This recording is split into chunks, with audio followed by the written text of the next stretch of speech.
I'm committed to this because I know how important it is for us to own our stuff. We can't afford to get consumed by mainstream media feeding us what they want us to feed us. Black media are going to give you the truth. We're going to tell you what's really going on.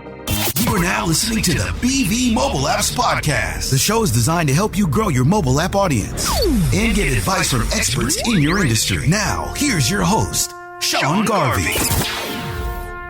Good day, everyone. Welcome to another great episode of the BV Mobile Apps Podcast with your host, the architect here, Sean Garvey. Thank you so much for tuning in.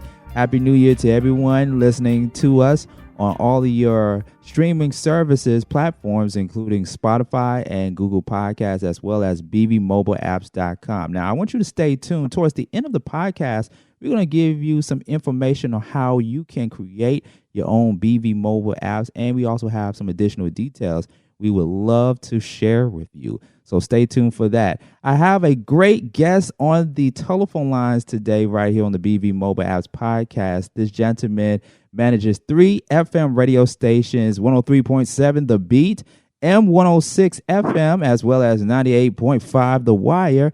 And he also is the founder of Umoja Radio Network, which consists of independent Black-owned radio stations. And you know how much I love independent Black-owned radio stations. Paul Billings is on the phone lines with us right here on the BV Mobile Apps Podcast. Good day, Paul. How you doing? Peace and blessings, good brother. How you doing? Peace and blessings to you. I am doing great. I am doing awesome that you took time out of your busy schedule to call in and to talk about your radio stations. I come from a radio background, and I know firsthand how challenging it is, whether it's a non-profit community radio station or a commercial radio station. But for those that are looking to either start building an online radio station or even take it to the next level of going to the FCC and say, hey, I want a signal here. I want to have an FM station on this dial, or to get on a platform.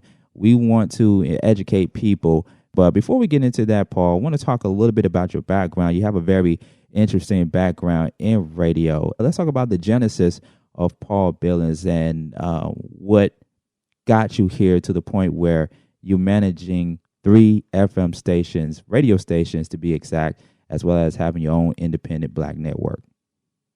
Wow.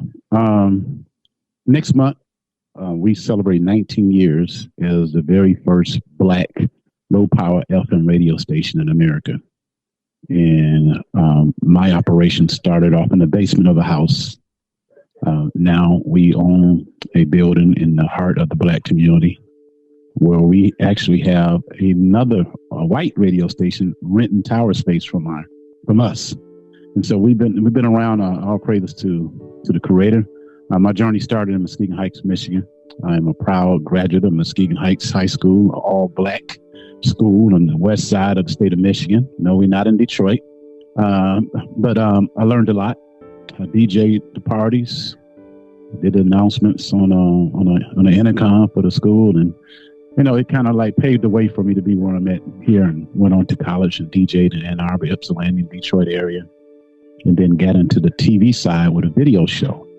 My video show went national as a part of American Urban TV Network, which is now default, but we was reaching over 20 million households at our peak.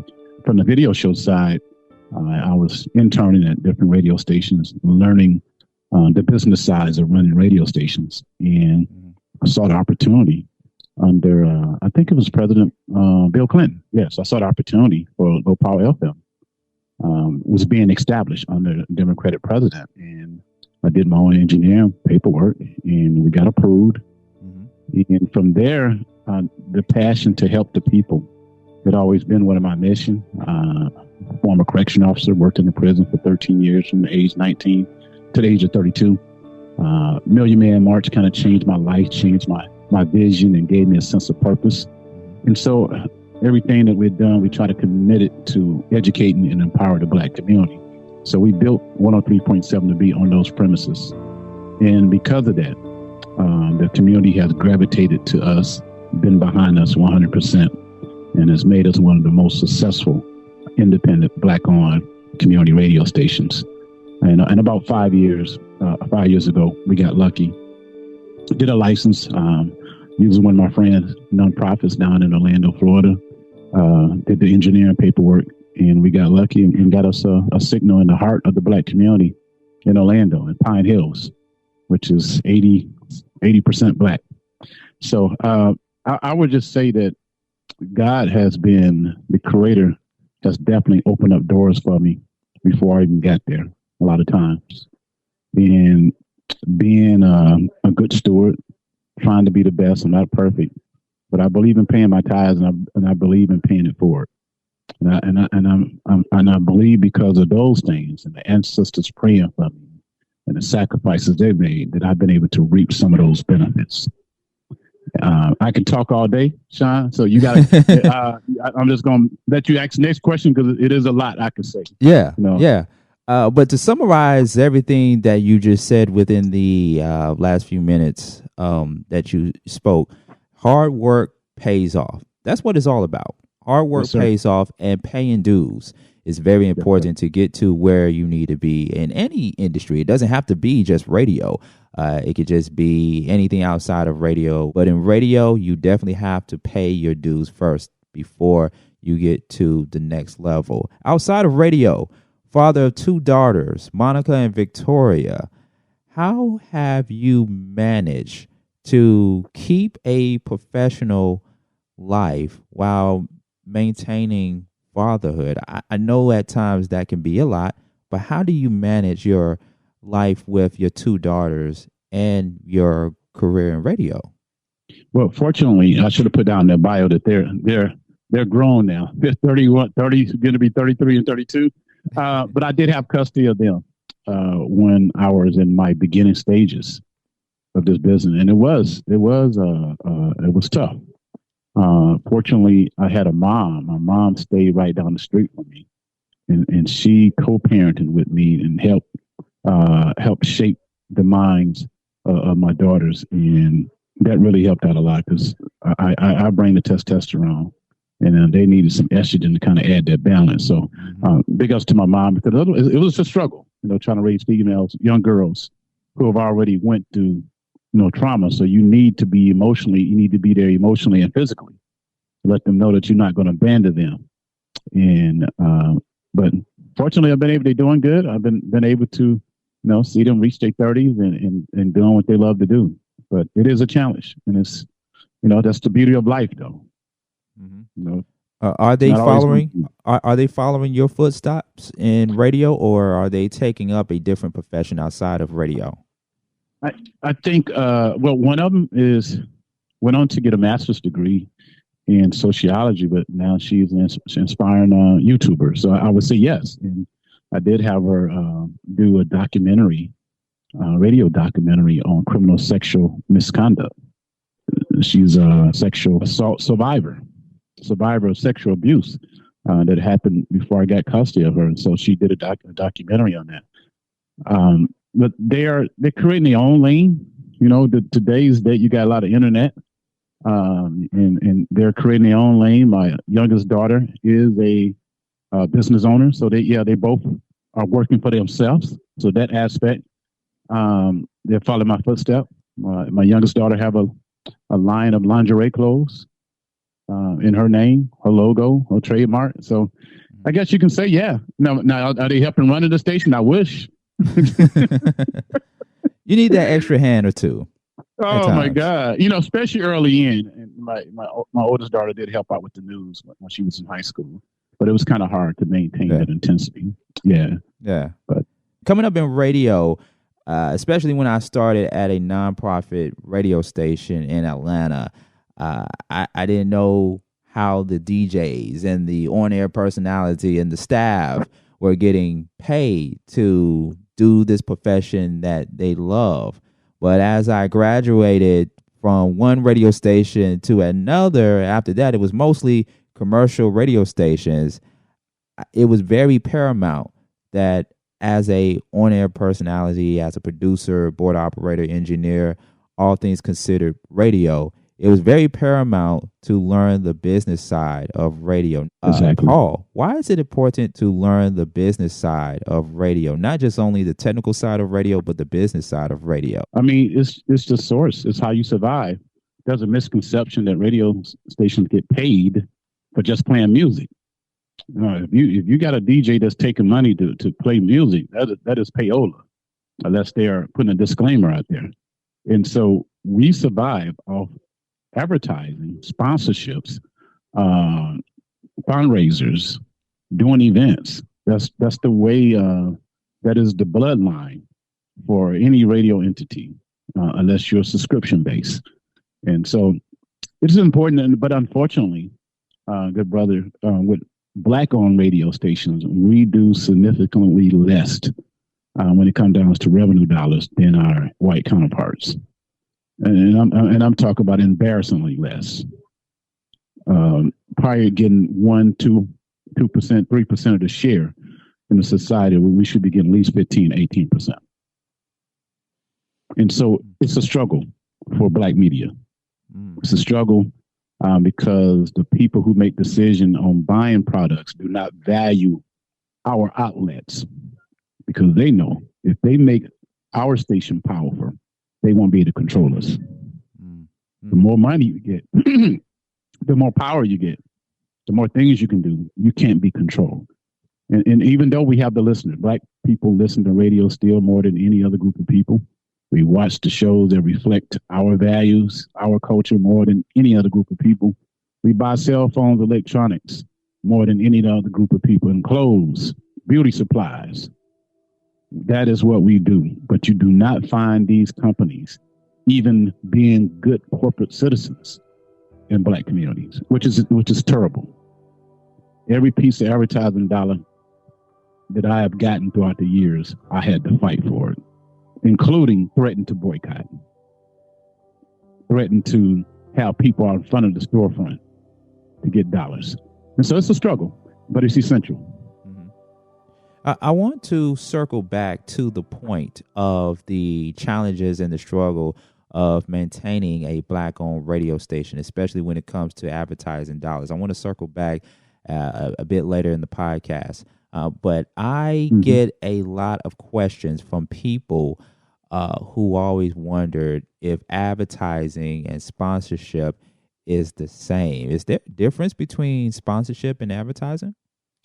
Well, they both are transactional, and they're both looking for returns on their dollars, but advertisers are looking for their returns kind of instantly, and sponsorships is more of a branding, marketing strategy to keep your name out there connected, have your name connected to something that your business believe in.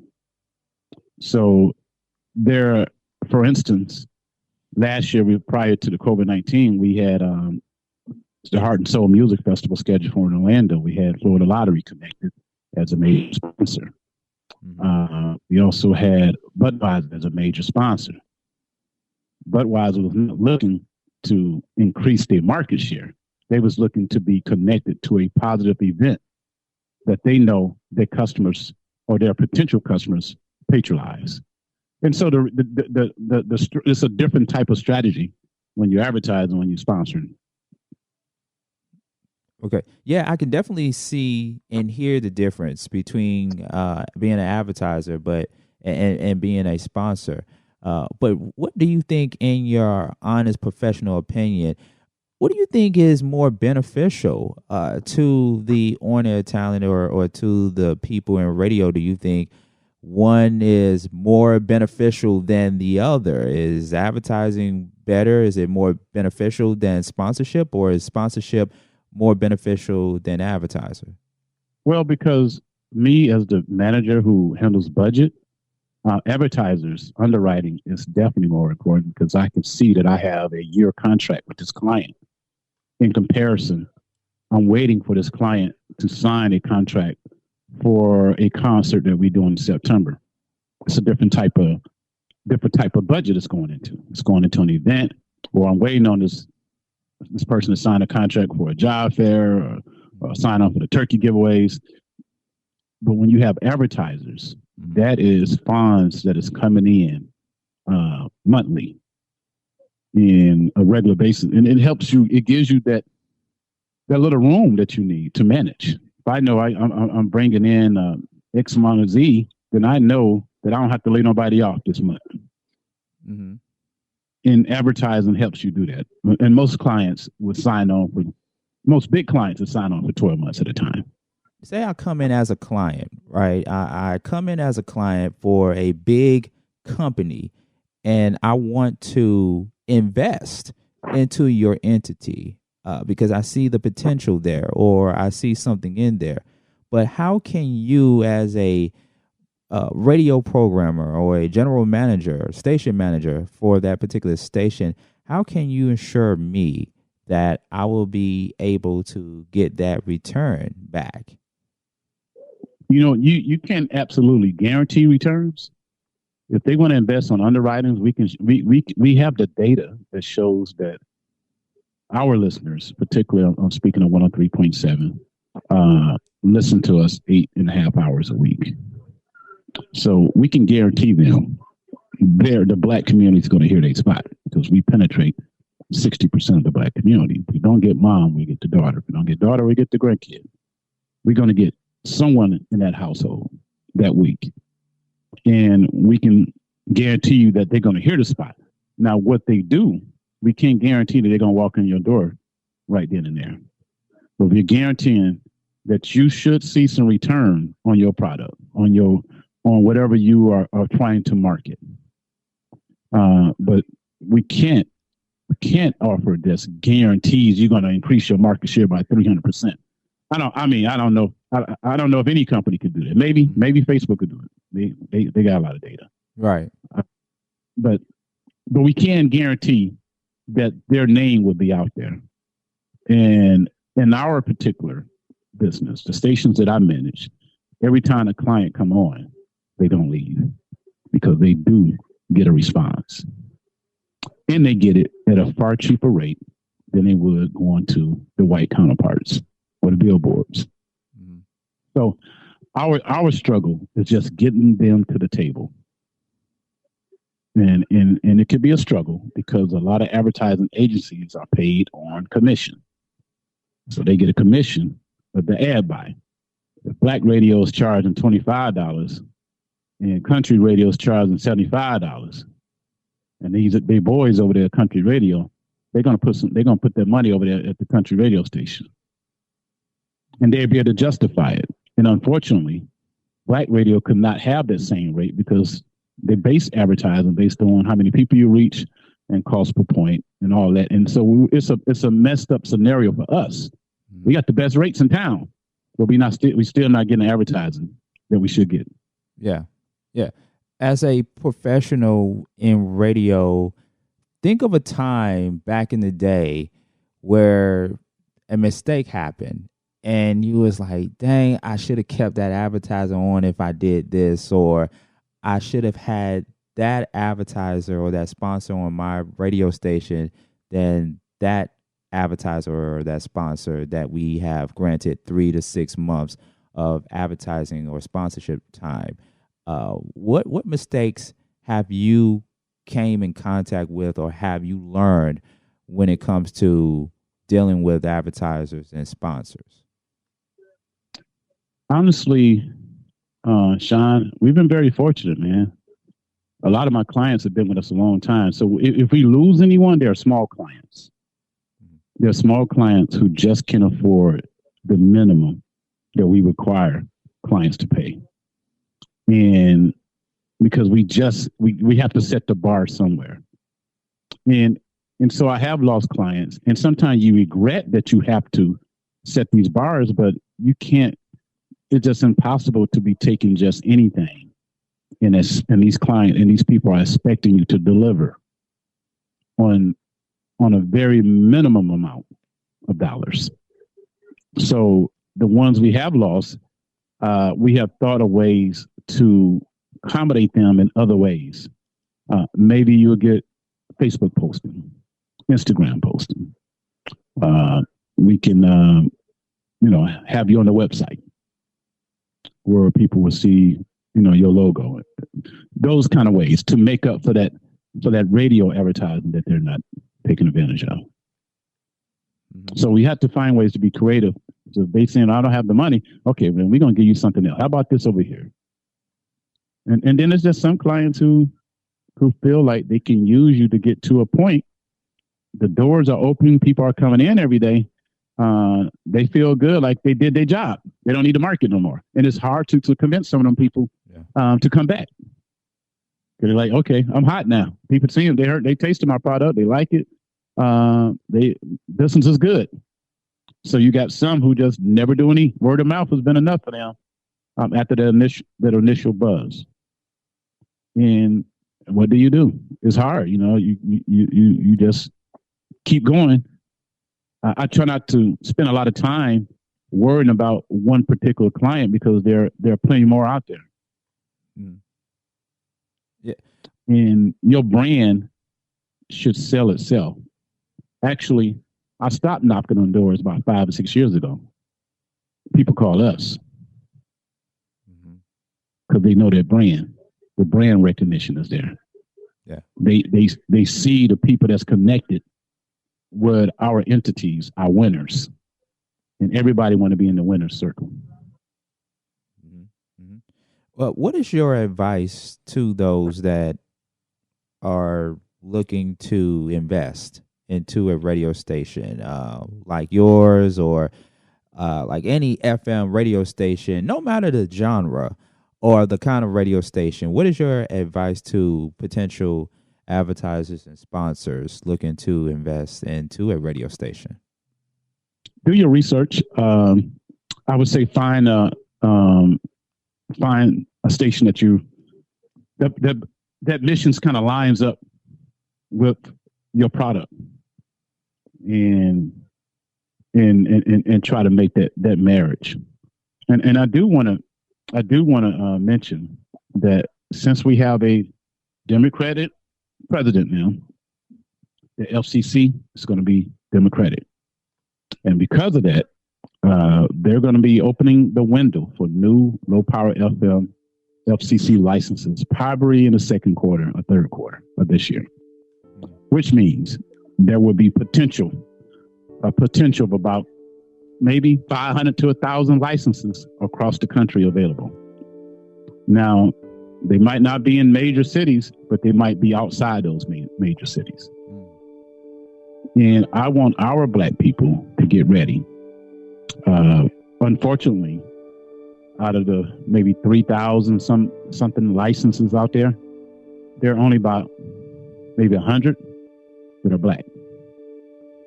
And I've been an advocate. I was one of the people that the FCC did a research on our station when they went to Congress to change the ruling to allow more licenses for LPFM. And so I've been an advocate on trying to see more Black ownership. And so here's the opportunity. Start saving your money. Get you a nonprofit.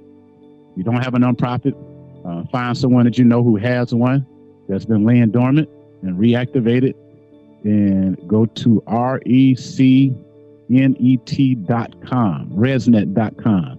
This website has a lot of information on potential signals across America. That's awesome. Awesome information. Great information. Changes are ahead now that we have new leadership in office. Big change in radio. Yes, sir. Major in all forms of radio stations, especially talk radio stations. And I can't wait to talk about that part of radio in the next few moments here on the podcast. And speaking of which, this is the BV Mobile Apps podcast with the architect Sean Garvey on the telephone lines with Paul Billings. He manages 3 FM radio stations, 103.7 The Beat, M106 FM, as well as 98.5 The Wire. And in just a few moments, too, we're going to talk about his app. He has his own radio app, which you have to download, whether it's after the podcast or not even next week. But we want to make sure that you get the app as soon as possible. We got all the details coming up in just a few moments. Paul Billings on the telephone lines with the architect here, Sean Garvey. Want to switch gears for a few moments, Paul, and let's talk about the sales department for all stations, whether they are FM stations. There is even a small sales department for smaller radio stations, lower market radio stations. What is the pivotal role for a salesperson working in the sales department at a local radio station? That role is to man the phones, reach out to potential clients, maintain relationships with your current clients, and that's your lifeline. And within my operations, I believe in training everybody for as many different roles as possible. So all of my people are sales folks, because I don't want to have all the pressure just on a couple people. Everybody has friends. Everybody has business relationships. And I should allow, I pay my folks 30% commission. That's kind of high. But my turnover rate is extremely low. And so the salespeople, man, they're the backbone. And a lot of times they're the face in the business world of your radio station. Because they're out there. They're at the luncheons, they're at these chamber meetings and all that. So they play a very, very important role. And most of them are driven off commission only. So there's a desire for them that they need to make money today because they need to eat. Mm-hmm. Right. And you find a great salesman, you want to hold on to him. Absolutely. What does it take for a salesperson to be successful at what he or she does? I remember a point in time where in radio, if you wasn't good in sales, you could be good as an on-air personality. But if you wasn't good at an on-air personality, you might be good at doing sales. And I've seen both sides of the fence. But what does it take for a salesperson to be successful? And the other question to that is, what does that salesperson have to have in order to be successful? Definitely got to have great communication skills, nice, colorful personality. You need to have, your energy has to be positive, that your client got to be able to connect. You're trying to get somebody to spend $10,000 with you or $20,000 or $5,000 with you. That they need to feel your energy. You need to be promptly. You need to know your brand. You need to know the client's brand. Know what they offer. Show them that you've done research about their company. It's a lot of different. I think my biggest assets, because I'm the top salesman at both stations, is the people skills. Being approachable and being available. When my clients call, I pick up. If I can't pick up, I call them right back. And I try to follow up with them. Don't just get their money and don't follow up and say, hey, how things going? Let's check and see if you need anything. And, my clients love that. There's some clients, we have agreements to do interviews once a month. And they might not, and I tell them, call me when you're ready to do the interview. And some of them might not call for like a few months. So I had to call them and say, hey, we haven't had you on in a little bit. Are you ready to do your interview? Oh, thanks, PA, man. Thanks for reminding. I forgot all about it. That makes your client feel special, like you care about them. You want them to win. So it takes a lot of different characteristics, but actually being a good, honest, don't be like the car salesman who's selling you a car that you know is a limit because he needs to make some commission. Mm-hmm. You can't be like that. You gotta be the true God figure that you are. Mm-hmm. And you're right. Not every DJ or air personality is a salesperson, because you gotta have thick skin to be a salesperson. I mean, you might hit 10 doors, call 10 people, or send out 10 emails, and nobody responds. You start to question yourself. But when you get that first one, it's a good feeling, and it gives you the drive to keep going. You got to be able to know that No sometimes don't necessarily means no. That could mean not right now. And unless they tell you don't call them back anymore, I would always maintain some kind of communication. There are clients that we have a long-term relationship now with who was not on board at first. But it was the constant feeding them good information. When you do your email blast, talk about your brand, what you're doing, and eventually they'll come around. Yeah. So, Paul, I have to ask you, I want to dive deep into the sales part for a moment. I've also worked as a sales rep, not for a radio station, but for a different entity outside of radio. And I know a few people that have been sales rep before. And there are steps that a salesperson have to take in order to keep that client on board or to build a rapport with that client. Can you break down some of the steps, the first few steps, when that salesperson in the radio industry, what are some of the steps that salesperson have to follow in order to build a rapport with the client or the potential client for the radio station? Once they pick up the phone and that client says, hello, what is the first few things that the salesperson must address or must say to that potential client? That's that pitch, that initial pitch.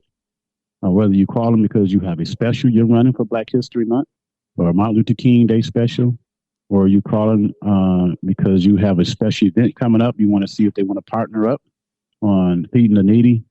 But that initial pitch needs to grab that client, and it needs to be appealing. You need to have data available and to be able to recall that data to the client. And it needs to be a connection. I never tell a client that they need to be on with us. Like, you have to be on with us. No, I never tell them that. I win them over with, most of the time now they know who we are. And so it's not hard to pitch who you are. Now it's like why you should be on with us and how this would help us grow, helping our community grow, and help your brand. And being a good corporate citizen a lot of time is at the heart of a lot of business. Everybody want to be connected to something good. Our operations take kids to Africa for free. You're talking about high school kids, passports, round trip airplane tickets, hotel, food, visa, shots, all that stuff for free. We do job fairs for free. We do health fairs for free. We do the Beat Awards, Best in Education, Achievement, and Talent, for honoring Black empowerment, Black people at their best. We do Thanksgiving turkeys and more giveaway. So there are so many things that they could be, and we have a mentorship program. If they can't, you don't want to be on radio, you connect them to something that you're doing. There got to be something on that list that's enticing, and that this person want to be, or this business want to be connected with. And that for me, in my past, that has been that seals the deal, because they know when they're advertising with us, they seeing what's happening with their dollars.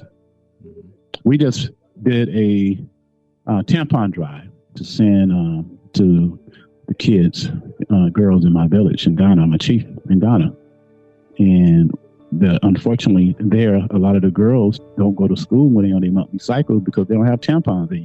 They be using towels, reusing towels. And so for the last couple of years, we've been sending tampons, and we raised over 10,000 tampons. And the people were just dropping off. But people were also dropping off monetary donations because they want to be connected to something good. It's hard for me. It'd be hard for me to pick up the phone now and call somebody that I don't know, because I've been around so long. And so, and if I don't know people now, because you got so many imposters out here, I generally find somebody who knows that individual and have them introduce me to them. Non-traditional way for me. Mm-hmm. And for my staff, because I know the chances are higher if Sean is introducing me to Puff Daddy compared to me calling Puff Daddy. And that works for me. It have always worked. People, it's by association. You know, I know that Paul's recommended this product, and it's probably a real good product. So having your friends vouch or having your business connection connect you to other people is how I've been successful in the underwriting game. You know, selling close to 300,000 a year in underwriting, which is good for a small station.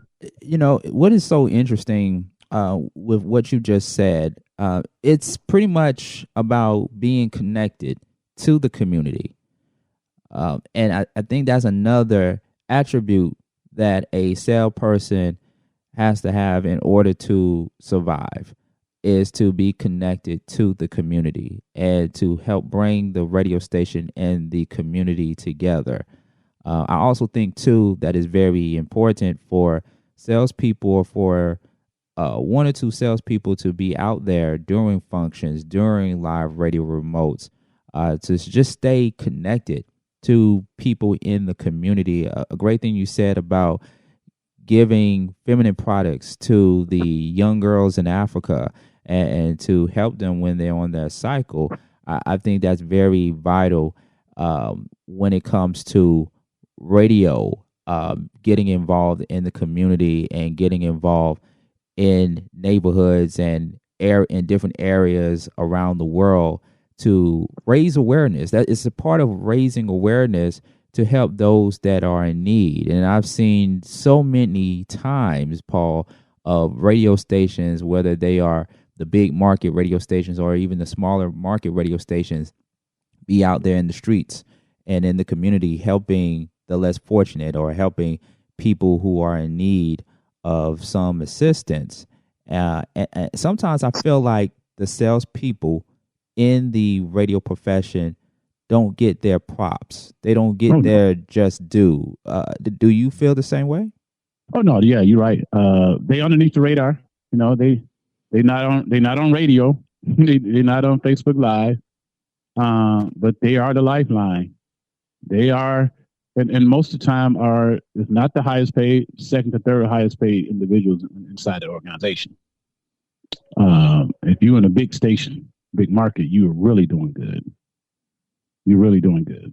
And you're right. They are underappreciated because I'm not sure in some big operations if the on-air personalities have a great relationship with the person that's selling their product. You know, a lot of DJs now doing their shows from home. That's just how the world works. Or they piping the show in from New York or from Dallas or from some other entity. So they might not have a relationship with a person that's making them rich. You're right. You're absolutely right. I want to switch gears again, Paul. Once again, we're talking about the importance of raising money for a radio station, monetizing a radio station. And Paul Billings, who we also go by PA, by the way, Mr. Paul Allen Billings on the telephone line, he's giving out some great information to those who are looking into going into the radio industry as a salesperson, or if you're looking to invest into a radio station, we have the information that you need that will help you become successful along the way. Now, of course, outside of commercial radio stations, which we talked a little bit about during the first half of the podcast, you do have the other side of radio, which, of course, is the non-commercial radio stations, community radio stations. Very, very huge difference between non-commercial and commercial radio stations. Now, here's the thing, Paul, and I got to ask you, growing up in non-community radio stations, it was a bit of a challenge to raise money at times for a community radio station to stay in existence. But I have to ask you, where do we as broadcasters, where do we get the money to keep a non-community radio station afloat? Well, once you get to 100,000 and you're a black radio, when you get to 100,000 in revenue each year, you can join the Corporation for Public Broadcast, where you can fill out the application to become a member of public radio. That is a government subsidized nonprofit funded by the people that matches radio stations with at least $108,000. And it goes up based on how much money you're bringing in. That alone helps take care of a couple of positions and other things you might need to do. And so that's one entity, but it's cashing in on those relationships, those good corporate citizens. Because we are non-commercial, a lot of our advertisements come from government entities, come from school entities, other nonprofits, county, state, federal government entities. And they're looking for that platform. And we just have to capitalize, on them. But it is hard because for regular retail shops, you can't say there's a sale going on right now, stop by. You have to word that in the FCC underwriting terms. And a lot of retail businesses don't understand that part. So starting off for us, we had to toe the line and be very strict and let people know we're not going to go over that line. But over time, people understood if they hear BV mobile apps on radio, that means BV mobile apps are supporting their community radio station. I need to check them out. They've been able to associate that over time. And so the brand awareness still gets there and people still end up patronizing those businesses regardless. Yeah. Yeah. An average listener will turn on the dial and hear a commercial radio station. They may hear a Toyota commercial, or they may hear a McDonald's commercial. They know what it is when they hear it, a Walmart commercial and so forth. But when they turn to the left of the dial and they don't hear a Toyota commercial, they don't hear a McDonald's commercial or a Walmart commercial, they are hearing something else. It's probably either a function going on in their community, an event, and what have you. Let's break that down for just a couple of moments. Why is that, number one? And two, there is a such thing as underwriting. So with underwriting, especially for a non-commercial radio station, they may say, this segment is brought to you by Verizon. For more information, go to Verizon.com. Let's break that down and talk a little bit about that and the significance of underwriting versus commercials.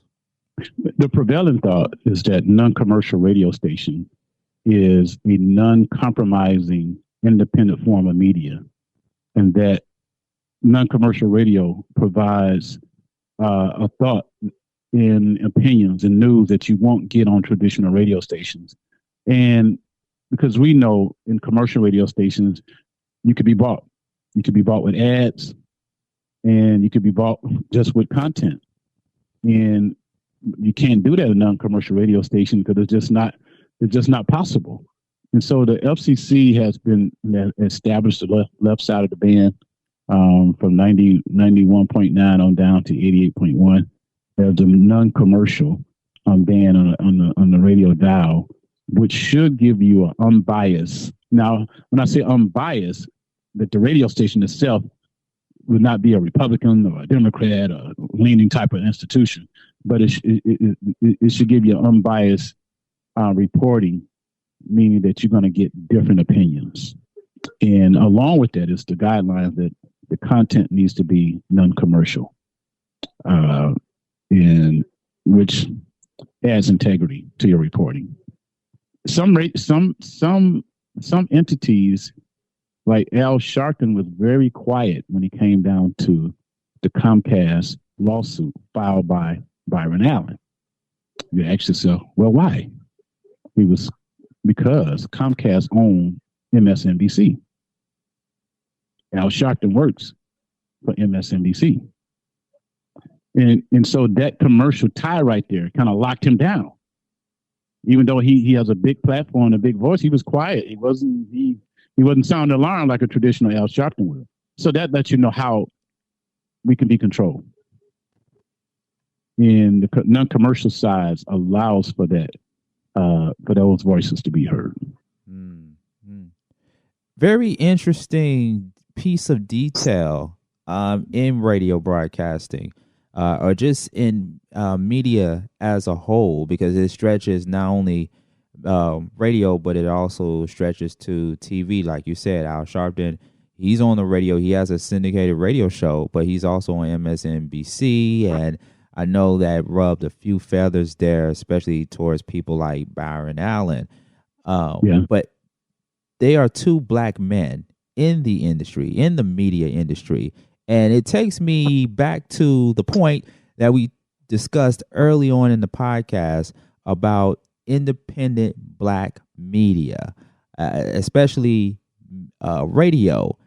And we have to talk a little bit about it, Paul, because black radio, just like anything else, survives off of monetizing. It survives off of sponsors and advertisers, and even membership support, listener support.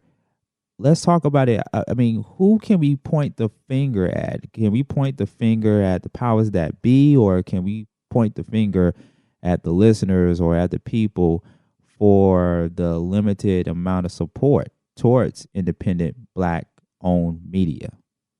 I think both. We kind of monetary. Our demographics, particularly black folks, are transactional. They want something in return, but we do. I ain't gonna lie. I'm not gonna lie. We do get a lot of people who just donate just because, but that's not the norm. Typically, we are transactional. So you have to do an event in order to make money. That could be a fundraiser. But I also believe that institutionalized racism, we cannot rule out that part on why independent black non-commercial radio station would make significantly less than a white-owned non-commercial radio station. Those just, we can't rule those out. There's reports out there that talks about the dollars that are spent. It's a group out of Chicago, and so we cannot forget that how we are neglected and discriminated against. I did a FOIA on 3 major universities in the state of Michigan, Freedom Commission Act, FOIA, their marketing budget. These are institutions that black kids go to. Some of the top universities in the state of Michigan. They are public universities. And collectively, from that FOIA, I've seen that they spent over $3 million in advertising. $3 million in 1 year in advertising. How much of that money you think went to the black community? We're talking about Wayne State University, Western Michigan University, and Ferris State University. Give me a guess. $3 million in 1 year. Wayne State is in the city of Detroit. I would say a very small portion. A very small portion. Yeah. And you have been right. Less than 100,000. Less than 50,000 out of 3 million to black on. Wow. Even less than that, bro. Less than that. Yeah. And this is including them sponsoring an NAACP dinner. Freedom Fund dinner. That's included. Because I went down and tried to find everything connected to black people for all 3. Yes. And so when public entities are discriminating against black-owned media, because they're saying that these radio stations in Detroit, where you got, almost 1 million black folks, and then you got stations in Grand Rapids and our stations, and you got all these black entities. You tell me that we can't even get 10%, 15%, but you want our students who are going there and stacking up student loan debts. It's an unfair system, and it needs to be addressed. Now, I was very close to filing the lawsuit against them. This happened. This is about 5 years ago. This is prior to Byron Allen lawsuit. But I got busy because of the station we launched in Orlando. But I am going to go back and revisit it because the paperwork was done. I even met with the president of Western Michigan University expressing my concerns, and still nothing happened. So we need to hold folks accountable. We need to hold entities that we know are spending money in the Black community, that we spending money with them, but they're not giving us not anything. We need to hold them accountable, either through protests or whatever we got to do. Yeah. Yeah. And that's going to help Black media. Yeah, I totally agree.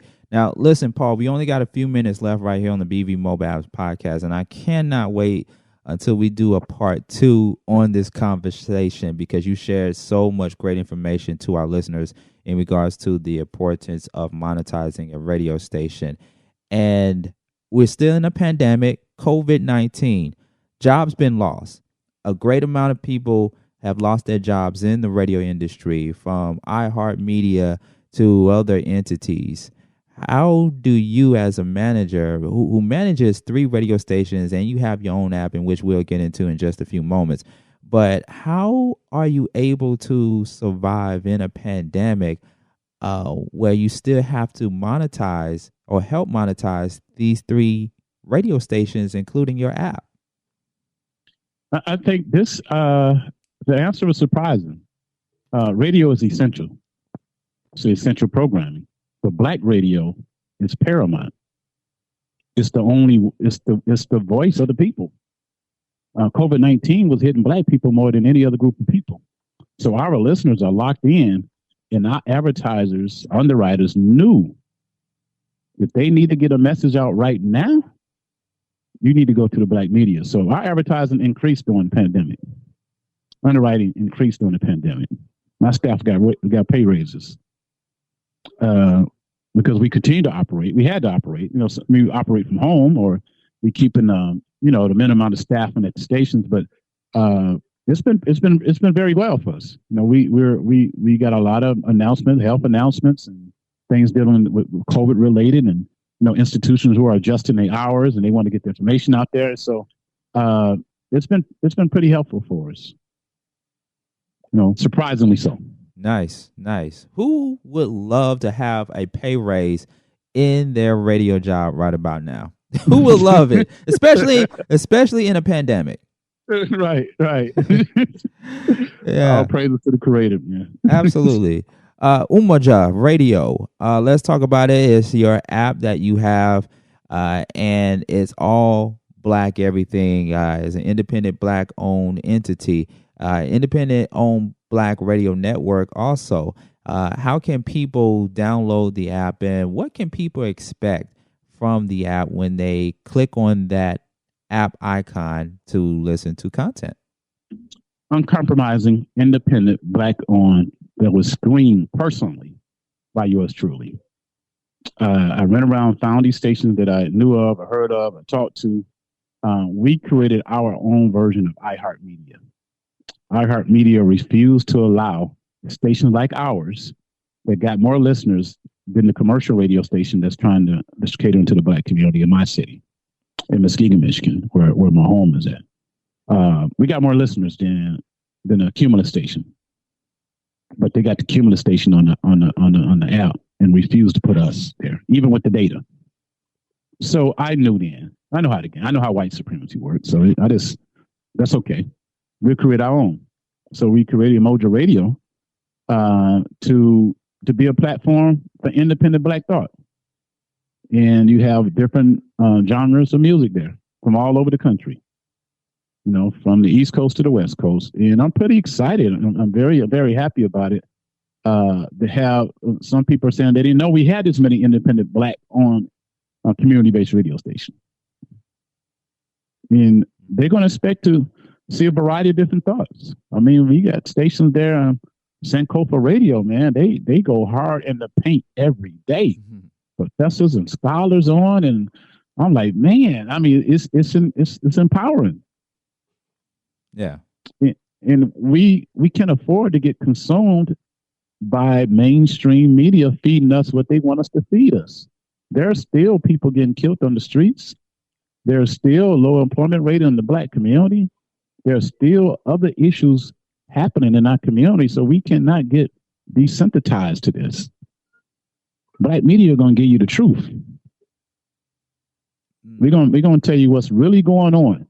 And so Yeah, brother. I could talk all day, but the app, Umoja Radio, is where you go. We got podcasters there, and we are taking submissions for podcasts for folks who want to join the family. It's free. It's nothing. We don't charge the stations nothing. I just want to make sure our people have a resource to get fed. Nice. And this is a buffet. Nice. I love it. Mr. Paul Allen Billings, aka PA. It is such an honor and a pleasure to speak to you today. And before you leave, go ahead and give people your contact information, where they can follow you, and once again, your app and the 3 radio stations that you manage.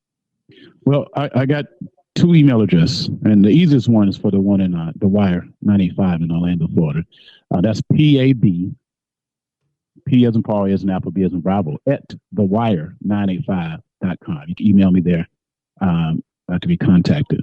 And my office number is area code 231-727-5007. That's one of our stations. You call there and ask for me. Somebody get you in contact with myself. And if you're looking to start a radio station, I'm going to say this right here because God has really blessed me. I would help guide individuals down their path so they can start their own radio station, and would do it at really no cost. So there are stations in Kansas City, stations in St. Louis, Grand Rapids, Michigan, that I've done, helped them get their license, did all the engineering paperwork at no cost. I'm committed to this because I know how important it is for us to own our stuff, own our own outlets. We got people on edge at these big radio stations because they don't know if they're going to be there next week. The game, and Black Friday is real, but they called it. It's another term come around Thanksgiving time in radio when they just start handing out pink slips. So, in our website, 1037thebeat.com. Also, our news website is bestblacknews.com.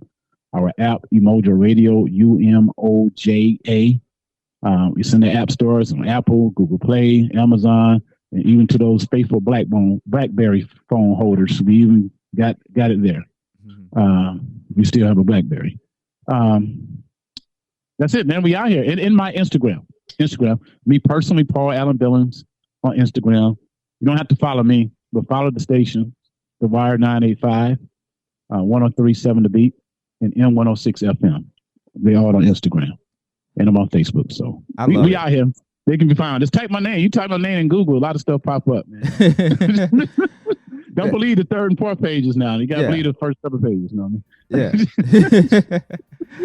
Well, Mr. Paul Allen Billings, thank you so much for taking time out of your busy schedule to speak to myself and to our listeners today about the importance of monetizing a radio station. And best believe we will have a part 2 to this conversation with a different guest on the next podcast. We may switch it up just a little bit, but tune in for that. Thank you so much, Mr. Paul Allen Billings. My honor.